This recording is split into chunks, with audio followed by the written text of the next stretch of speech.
The loud noise of pots and pans woke me up suddenly. I sat up in bed, my heart racing. Mark was already out of bed, and his side of the bed felt cold. I felt a familiar dread as I heard my mother-in-law's voice coming from the kitchen.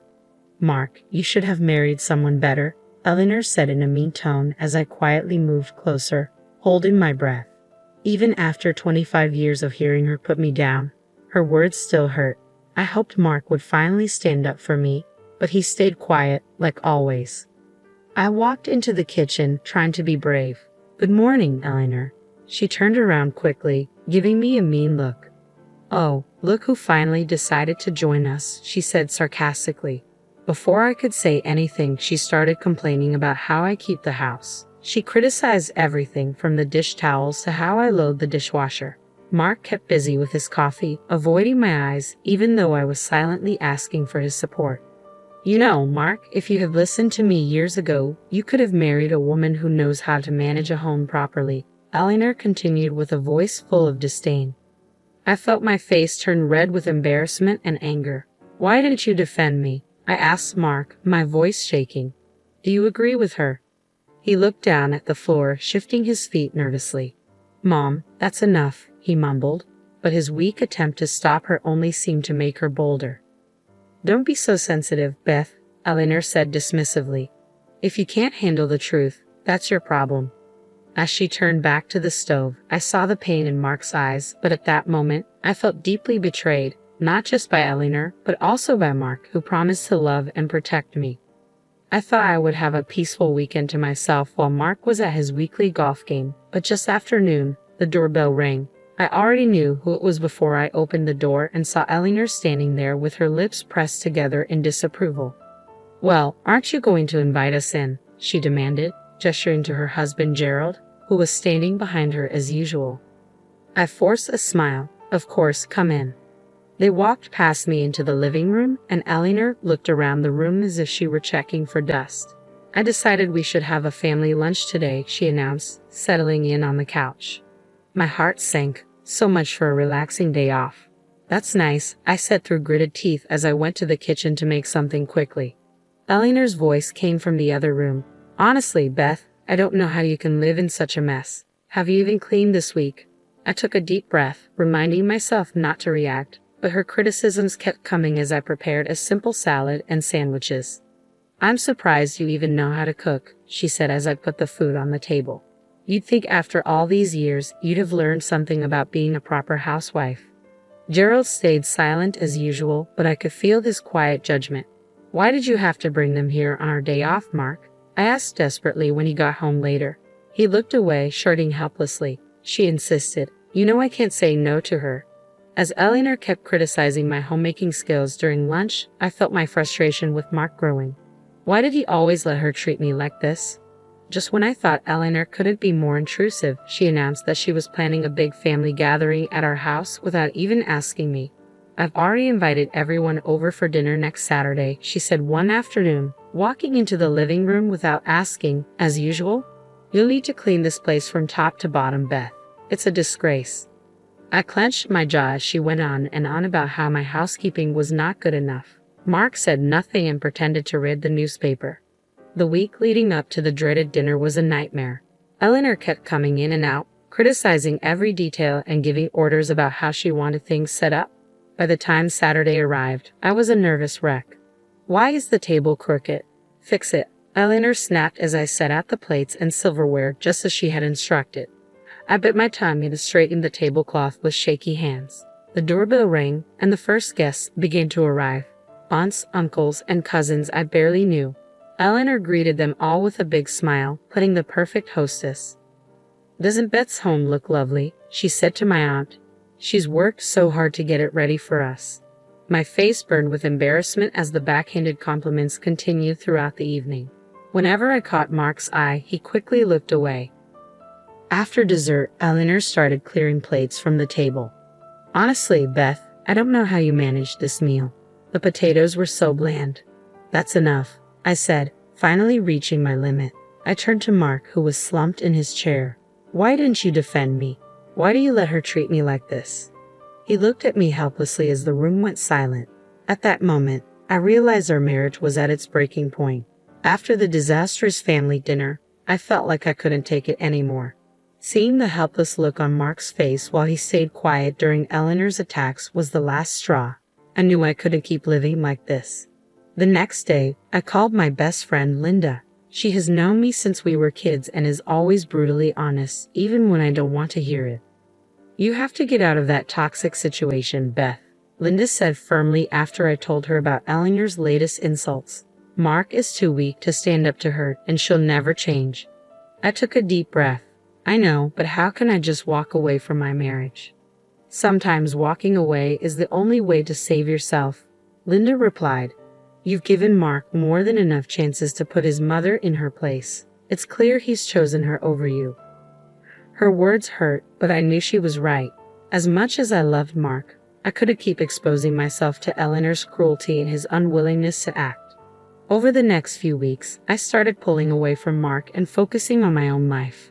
I took up gardening again, something I had always enjoyed but Eleanor had mocked as a silly hobby.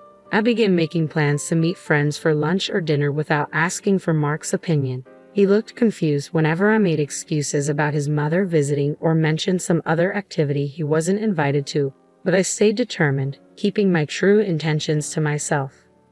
A sense of determination grew inside me. I was done being a doormat for Eleanor, for Mark, for anyone.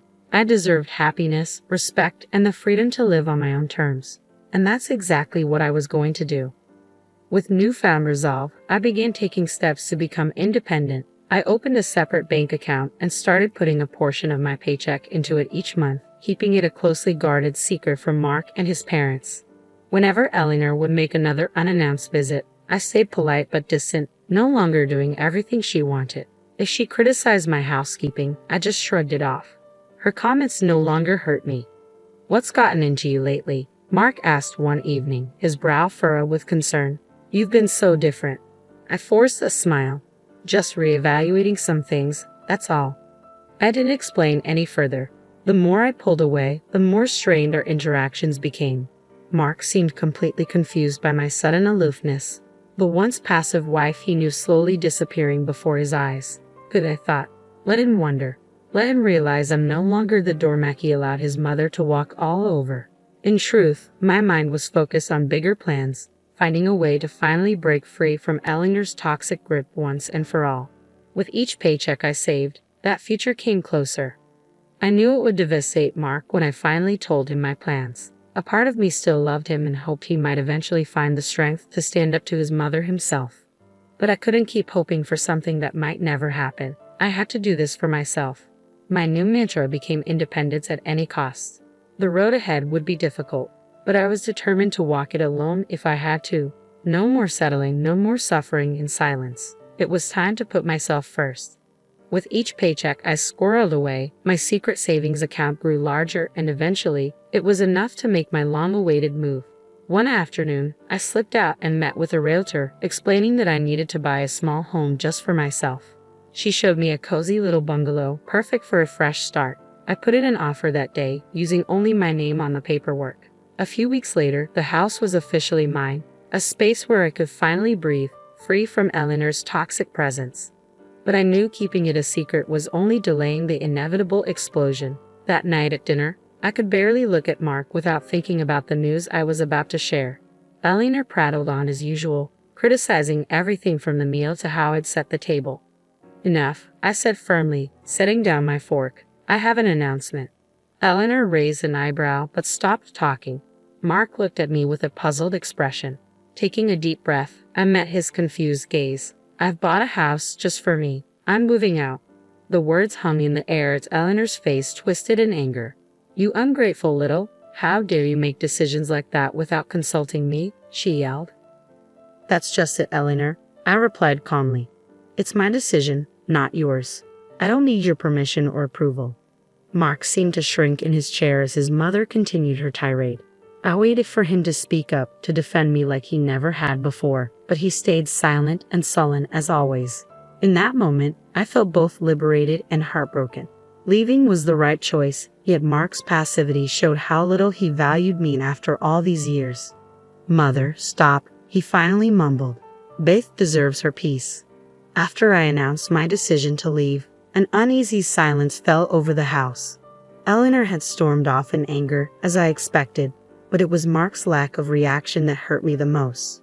He sat there with his shoulders slumped, unable to look at me, as if I had just blindsided him instead of standing up for myself after years of torment. "Well?" I asked when the silence dragged on. "You've had plenty of chances to defend me against your mother's cruelty. What are you going to do?" Mark opened his mouth, then closed it again. I could almost see the struggle within him, a lifelong tug of war between his controlling mother and his desire to please everyone. I'm sorry, Beth," he finally said, his voice barely a whisper. "You're right. All this time, I've let my mother walk all over you, over us." He dragged a hand down his face, looking suddenly much older. "I realized tonight that if I don't stop this now, I'm going to lose you for good, and that's my worst fear." Tears filled my eyes despite my determination. Hearing him actually acknowledge the dysfunction and admit how much he failed me broke through the wall I'd built. "For once in your life, you need to choose," I said, my voice trembling. "Your mother or me, because I won't live like this any longer." Mark's jaw tightened, and I saw a flicker of determination I hadn't seen in years. "I choose you," he stated firmly. "I'm done with my parents' toxicity. If they can't respect my life with you, then I'm done trying to please them." In that moment, I felt a glimmer of hope that maybe, just maybe, Mark could find the strength to prioritize me in our marriage. But I knew this was just the first of many challenges we have to face. After Mark declared he was choosing me over his toxic parents, I felt a bit hopeful about our marriage. But I knew rebuilding trust wouldn't happen overnight. We had years of hurt and dysfunction to work through. In the days that followed, Mark seemed more confident in his decision. He stopped taking Eleanor's calls and ignored her increasingly angry voicemails demanding explanations. "I finally feel free," he admitted one evening over dinner, "like a weight has been lifted off my shoulders." I smiled cautiously, still afraid to get my hopes up too much. "I'm glad you're seeing things clearly now, but you know your mother won't give up easily." Sure enough, within a week, Eleanor showed up unannounced, banging angrily on the door. "Mark, you can't shut me out like this. We're family." To my surprise, Mark didn't even flinch. He just pulled aside the curtains to reveal her red, angry face and then turned his back. "I think you should leave, Mother," he said calmly. "Beth and I have made our decision." Eleanor continued to shout and argue, but Mark stayed firm. I could see the anger in Eleanor's eyes as she realized she had finally lost her control over her son. After Eleanor stormed off, Mark turned to me with a sheepish smile. "I should have done that years ago. I'm sorry it took me so long to put you first, Beth." Tears welled up in my eyes as I looked at the newly confident man before me, so different from the passive person he had been. "I'm just glad you finally saw the light," I said, pulling him into a hug. It would take time to fully regain my trust, but in that moment, I felt a deep sense of hope for our future. A future for just the two of us, finally free from Eleanor's toxic influence.